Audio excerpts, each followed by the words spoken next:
Au nom du Père et du Fils et du Saint-Esprit. Amen.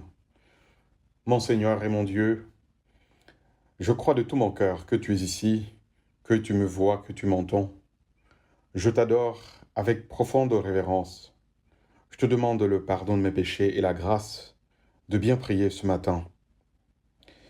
Ma mère Marie, ma mère du ciel, Saint Joseph, et toi mon ange gardien, intercédez pour moi. Quand on se promène dans les champs ou en général dans la nature, on est frappé par le vol des oiseaux, la liberté que revêt le vol des oiseaux. Ils sont si libres, ils montent, ils descendent, s'arrêtent sur une branche, picotent quelque chose, puis se remettent à voler et disparaissent du regard.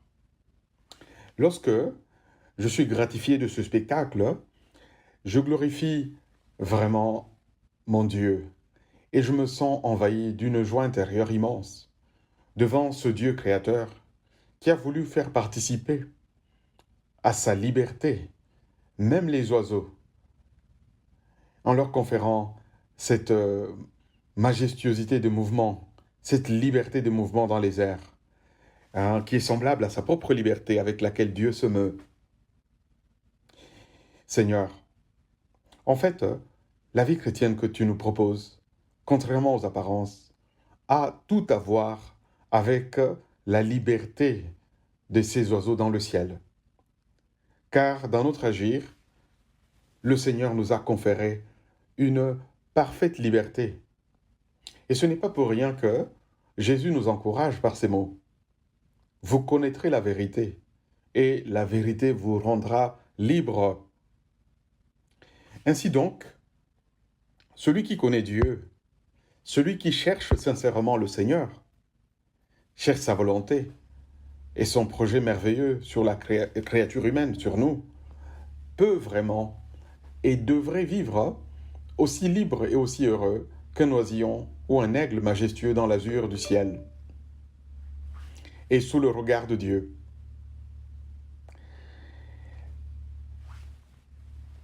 Georges Moustaki, c'est un chanteur et poète ancien. Il a chanté un chant où il dit « Il est parti dans le ciel bleu, comme un oiseau enfin libre et heureux. Et quand son âme l'a quitté, un rossignol quelque part a chanté, je t'aime, etc. » Ça continue. C'est une belle chanson, hein. J'aime bien Georges Moustaki.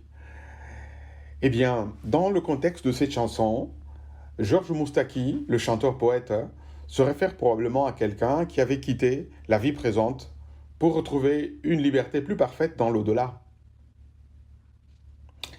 Eh bien, non, hein, il n'est pas nécessaire de quitter cette vie présente pour jouir de cette liberté. En chrétien, nous devons affirmer qu'un bon disciple de Jésus peut et doit déjà jouir de cette liberté maintenant, déjà maintenant, en accord avec cette belle expression de saint Augustin. Aime et fais ce que tu veux. Comme le verbe aimer exige toujours un complément, il faut dire plus explicitement, aime Dieu, aime ton prochain selon Dieu, et alors tu peux faire tout ce que tu veux en ce sens. Seigneur, et d'où m'est venue alors cette idée de liberté ce matin? Eh bien, c'est exactement de l'évangile qui est proposé aujourd'hui à notre méditation, où Jésus dit qu'il est venu non pas abolir la loi de Moïse, mais l'accomplir. En ce temps-là, Jésus disait à ses disciples, « Ne pensez pas que je sois venu abolir la loi ou les prophètes. Je ne suis pas venu abolir, mais accomplir.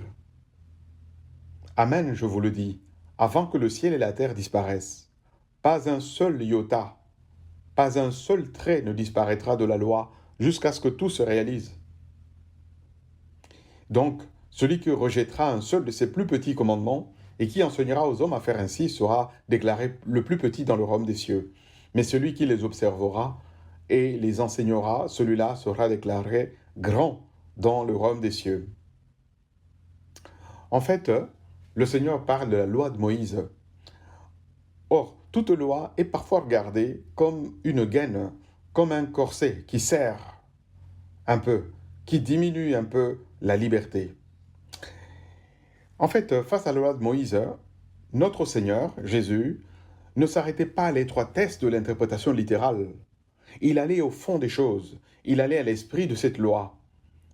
Et alors, qui était la loi de son Père, et alors, pour certains, il passait pour un révolutionnaire ou un novateur qui venait, en un certain sens, jeter à terre l'édifice moral érigé par Moïse pour en édifier un autre, moins contraignant et peut-être plus laxiste aux yeux de certains.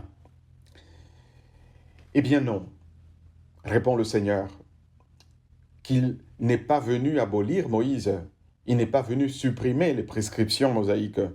Le Seigneur dit qu'il est venu pour les mener à leur terme le plus élevé. La loi nouvelle que vient instaurer le Seigneur est celle de l'Esprit Saint, esprit d'amour et de liberté. Nous devons l'affirmer, nous sommes du côté de la liberté. Seigneur Jésus, pour être libre, tu nous prescris d'aimer.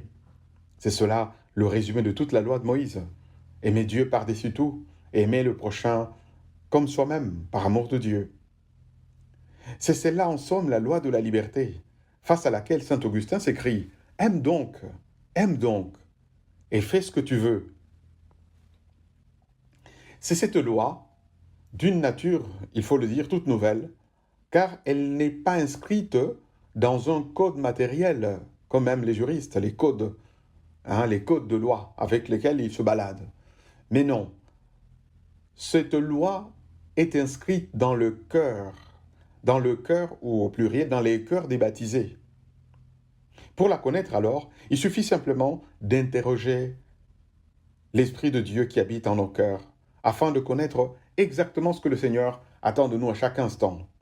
Ainsi, nous pouvons vraiment dire, nous sommes tout à fait libres, libres comme un oiseau.